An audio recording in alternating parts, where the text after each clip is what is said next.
नमस्कार, मी रोहिता तुमचं स्वागत करते मराठी तडका विथ रोहितामध्ये. पनीर म्हटलं की खूप प्रकारच्या रेसिपीज आपल्याला आठवतात.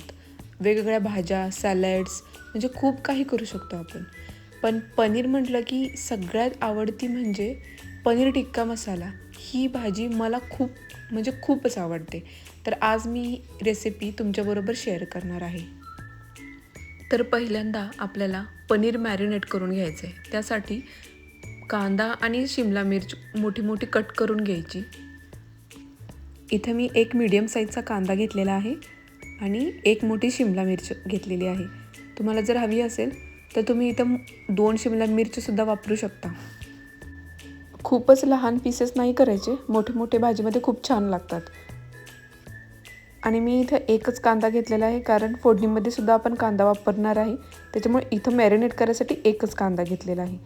तर हे सर्व मी कट करून घेते आणि नंतर आपण मॅरिनेट करू. आपल्याला टोमॅटोची पेस्टसुद्धा लागणार आहे. त्यासाठी मी टोमॅटो मोठे मोठे कट करून घेते. नंतर आपण याच्या मिक्सरमधून छान पेस्ट करून घेऊ. इथं मी 2 मीडियम साईजचे टोमॅटो घेतलेले आहेत. जास्त टोमॅटो वापरायची गरज नाही आहे, कारण आपण मॅरिनेटसुद्धा करणार आहे पनीर. आता टोमॅटोची पेस्ट करून घेऊयात. काही जण बारीक कट केलेला टोमॅटो वापरतात, तसं केलं तरीही काही हरकत नाही. आता इथं मी पनीरसुद्धा कट करून घेते.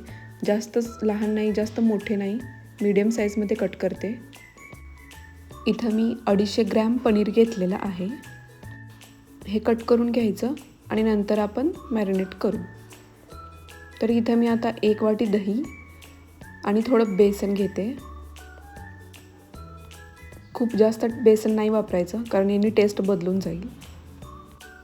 नंतर याच्यामध्ये लाल तिखट, घरचा मसाला आणि थोडी हळद घालायची. इथं थोडी कसुरी मेथी वापरली तरी चालेल, याने टेस्ट खूप छान येते. आणि थोडा गरम मसालासुद्धा घालते मी इथं. आता हे सगळं छान मिक्स करून घ्यायचं व्यवस्थित. इथं तुम्हाला एखादा पनीर मसाला वापरायचा असेल तर तुम्ही ते वापरू शकता. आता हे सगळं काही मिक्स करून घ्यायचं. पनीर, मोठा चिरलेला कांदा आणि शिमला मिर्च. आता हे व्यवस्थित मिक्स करून आपल्याला 15 ते 20 मिनटं मॅरिनेट व्हायला ठेवायचं आहे. जर इथं तुम्हाला 1 टोमॅटो वापरायचा असेल मॅरिनेट करताना, तर मोठा कट करून सुद्धा तुम्ही इथं वापरू शकता. दहीमुळेच खरं तर या भाजीला खूप छान टेस्ट येते. आता हे व्यवस्थित मिक्स करून बाजूला ठेवून देऊ 15 मिनटासाठी आणि बाकीची तयारी करून घेऊ. तर इथे मी 1 मोठा कांदा घेतलेला आहे, तो आपल्याला बारीक कट करून घ्यायचा आहे. तुम्हाला इथं जर कांदा कट करण्याऐवजी जर पेस्ट करायची असेल तरीही चालेल, काही हरकत नाही. 15 मिनटं झाल्यानंतर आपल्याला मॅरिनेट केलेलं पनीर हे शॅलो फ्राय करून घ्यायचं आहे. इथं मी थोडं तेल वापरते. तुम्हाला जर बटर वापरायचं असेल तरी वापरू शकता.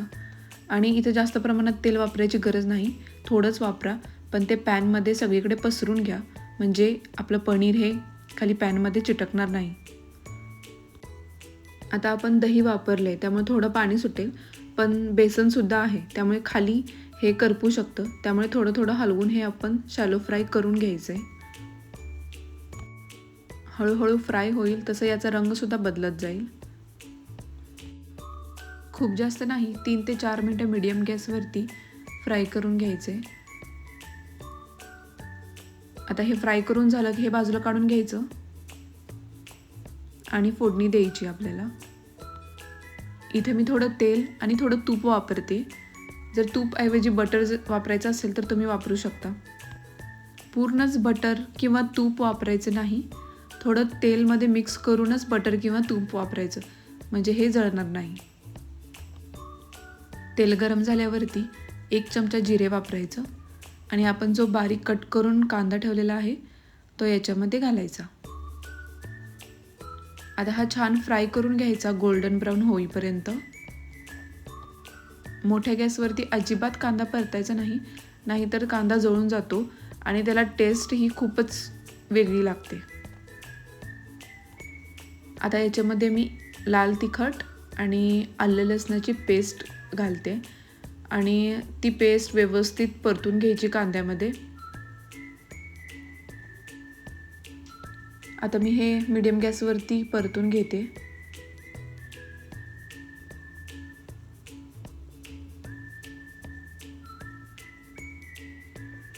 दोन 3 मिनटं परतून झाल्यावरती याच्यात आपण आता टोमॅटोची पेस्ट घालणार आहे. आता ही टोमॅटोची पेस्ट परतून घ्यायची. तर थोडं मीठ टाकण्याआधीच अशीच परतून घेते मी.